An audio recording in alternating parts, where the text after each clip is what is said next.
Look deeper into the story. Listen closer to the language. Absolutely. Imagine spending your entire life just absolutely furious, like arguing with someone over the true color of the sky, completely convinced you were right. Right, you're just totally dug in. Exactly.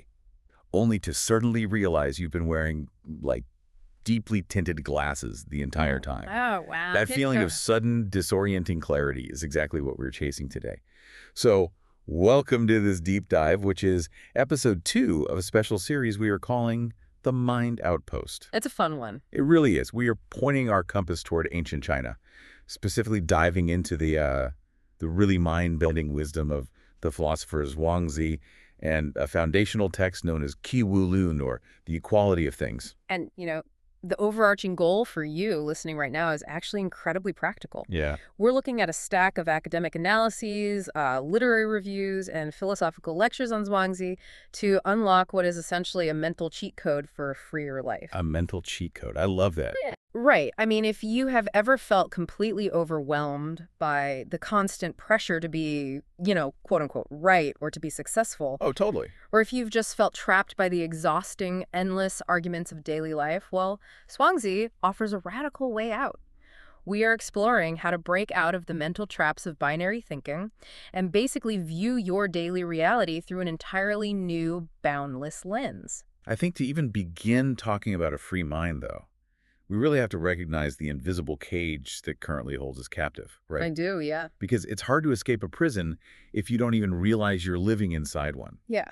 And Zhuangzi actually has a very specific term for this mental cage, doesn't he? He does, and it forms the entire starting point for his philosophy of the mind. The concept is called Chengxin, which translates roughly to the fixed mind. The fixed mind. Yeah, or like a mind bound by preconceived prejudices. And the core mechanism of Chengxin is that it forces humans to be constantly trapped by binary judgments. Okay, so like right and wrong. Exactly. We categorize absolutely every piece of input we receive. So it's right versus wrong, beauty versus ugliness, success versus failure. Life versus death even. Even that, yeah. Which, it makes sense from a biological standpoint, right? Our brains are essentially just prediction machines, constantly sorting things into a good bucket and a bad bucket, just to, survive the day. Sure, you need to know if a berry is poisonous or safe. Right. But Zhuangzi is saying this survival mechanism goes into overdrive and actually traps us. Taking that a step further, he points out how this fixed mindset is the root cause of endless, unresolvable human conflict. Okay. And to really understand this, we have to look at the historical context of his time. Zhuangzi was writing during a period of just intense intellectual debate. Like rival schools of thought. Oh, big time. Specifically between two major philosophical schools, the Confucians and the Mohists. Right, I've heard of them. So the texts refer to this as the right and wrong of Confucians and Mohists. Each side built an entire worldview based on rigid principles. One prioritized family hierarchy and ritual, and the other prioritized universal love and utilitarianism. So they were fundamentally incompatible from the ground up. Utterly incompatible. Each side rigidly affirmed what the other denied, and denied what the other affirmed. Just constant clashing. Yeah. The Confucians would say, this is the absolute truth of human virtue, and the Mohists would look at the exact same situation and say, no, that is entirely wrong. Wow. They were totally deadlocked in a rhetorical war because they were both operating from within their own Chengxin. They just assumed their specific human perspective was the objective truth of the universe. That dynamic feels incredibly modern. Doesn't it? Yeah, you don't have to look far to see that exact same deadlock today. You just have to open literally any social media app. Oh, absolutely. People spend hours doom scrolling, getting into these toxic, exhausting arguments online where both sides are so entrenched in their own fixed minds, their own Chengxin, that they aren't even really speaking to each other. No, they're talking past each other. Exactly. They're just aggressively defending their own binary worldview. That is a perfect modern parallel. And Zhuangzi diagnoses this condition by saying these people are operating on small knowledge, or Zhuangzi. Small knowledge. Right. Their understanding is entirely restricted by their immediate time, space, and cultural conditioning. Interesting. And to really illustrate the tragedy of small knowledge, Zhuangzi uses the famous metaphor of the giant peng bird. Oh, the peng bird. I love this part. Yeah, so this bird is described as being so massive that its back stretches for thousands of miles. Just unimaginably huge. Exactly. It requires a massive typhoon just to generate enough lift to fly 90,000 miles high journeying toward the Southern Ocean. And down below, completely oblivious to this majestic journey, there is a tiny cicada and a little dove hopping around in the bushes. I remember reading this in the sources. These little creatures look up at the massive, soaring peng bird, and they literally laugh at it. They mock it. They think it's ridiculous. Yeah, they say, like, what is the point of flying 90,000 miles high? We just flutter up to a branch, and if we fall back down to the ground, so what? That's all there is to life. And the cicada and the dove are the ultimate embodiment of small knowledge. Yeah. They are literally incapable of comprehending the great knowledge or the grand perspective of the peng bird because their entire reality is confined to a few feet of brush.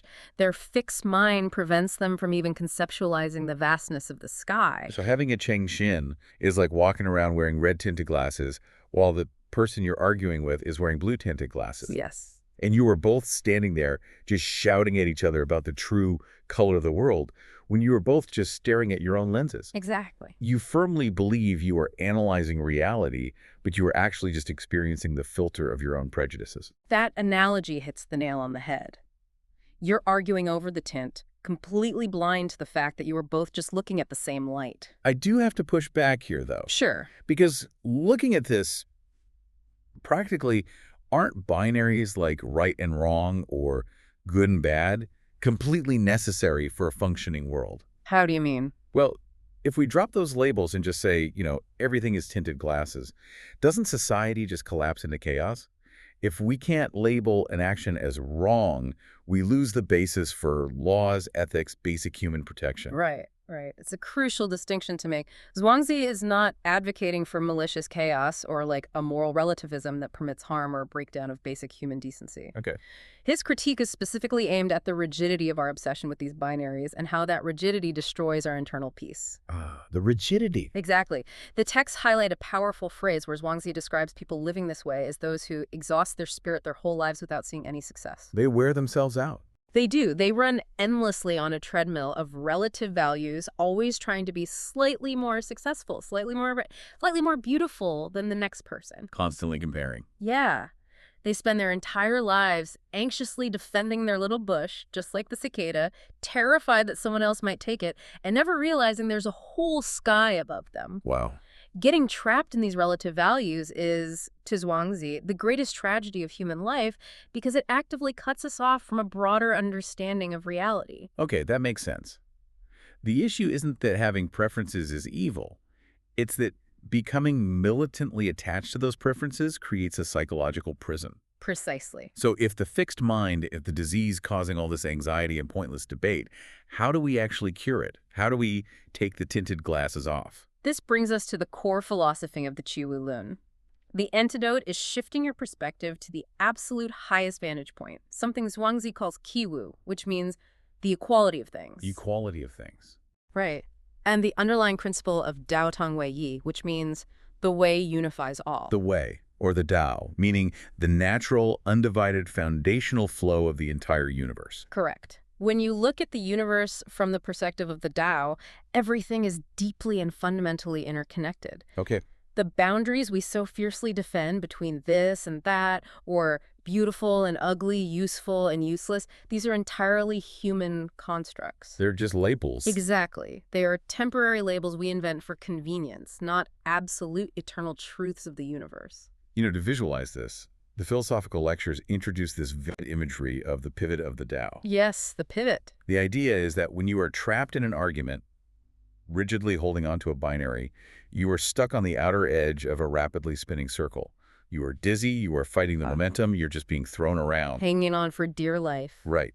But Zhuangzi says the secret is to stop taking a polarizing side and step into the center of the ring. The center of the ring is a profound spatial metaphor for mental clarity. When you stand in the center, the circumference is still spinning. The world is still changing. People are still arguing over right and wrong. Fortunes are being made and lost. Everything's still happening. Exactly. But from the center, you can calmly observe and respond to those endless changes without being emotionally hijacked by them.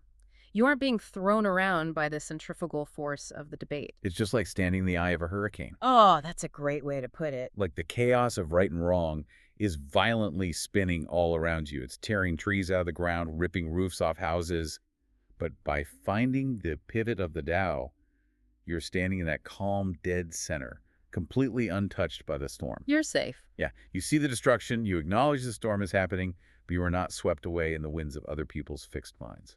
And a really important nuance to pull from the academic analyses here is that standing in the center of the ring isn't about forcefully erasing differences. What do you mean? Well, it's not a delusion where you pretend a mountain is literally the same thing as a grain of sand, or that tragedy is the exact same as joy. Right, that would be absurd. Exactly. Rather, it's about embracing the immense, diverse flow of life with an inclusive wisdom. It's seeing that all things, regardless of their current form, are fundamentally equal in their origin. They all stem from the Tao. Okay. When you internalize that, you stop fighting the differences and start flowing with them. Conceptually, that is a beautiful way to live. But Zhuangzi knows that human beings are stubborn. Oh, very. We are incredibly attached to our individual identities. So to truly grasp this radical interconnectedness, he knows he has to shake up our foundational grip on reality itself. He can't just explain it. He has to make us feel disoriented. And he accomplishes that disorientation with what is undeniably the most famous philosophical story in Chinese history. The butterfly dream. The butterfly dream. This story is just incredible. So Zhuangzi falls asleep and dreams he is a butterfly. And in this dream, the experience is absolute. He is fluttering around the garden, feeling the wind on his wings, completely happy. Just living his best butterfly life. Right. And he has zero awareness that he's a human named Zhuangzi. To the butterfly's world is the only reality that exists. There is no human memory bleeding in. It is a complete and total immersion in that specific state of being. Right. But then suddenly he wakes up, the dream snags, and boom, he is undeniably the human Zhuangzi again. He feels his heavy human body, he has his human anxieties and thoughts. He's back. But this sudden jarring transition leaves him with the ultimate mind-bending question. Was he just a human man who was briefly dreaming he was a butterfly? Or is he actually a butterfly who is right now, in this very moment, dreaming he is a human man? And the genius of the story is that logically, from within the experience of either state, you cannot prove the answer. You literally can't. The analyses we are looking at dive deep into why this matters so much for you, the listener. It goes far beyond a quirky riddle.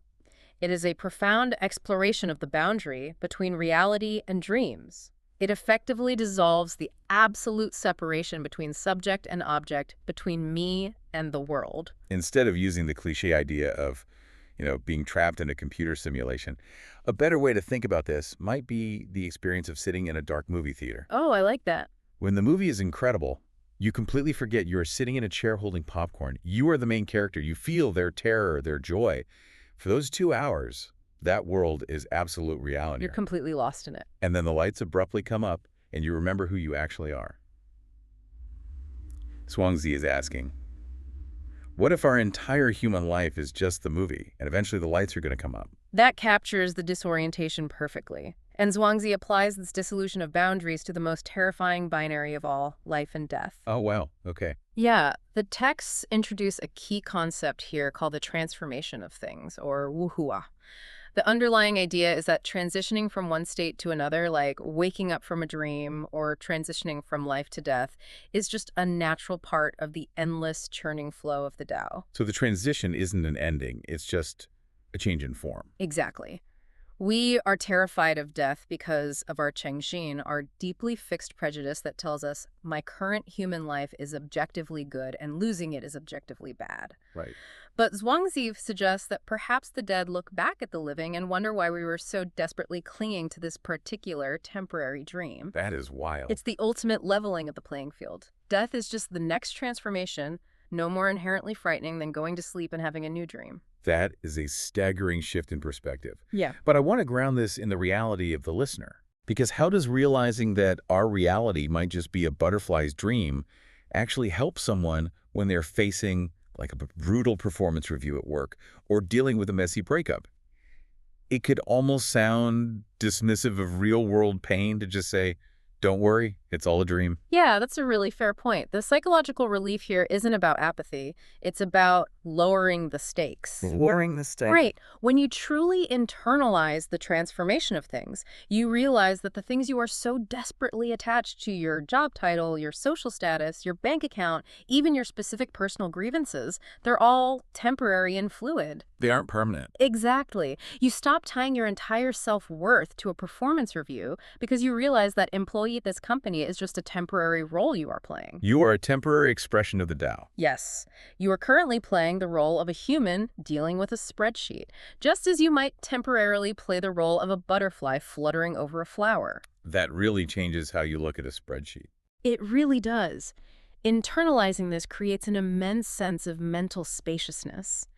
You can still engage fully with your life, you can do your job well, but you aren't completely crushed when things inevitably change or go wrong. Because you recognize that change is the only actual constant in the universe. Exactly. It just takes the existential weight right off your chest. Oh.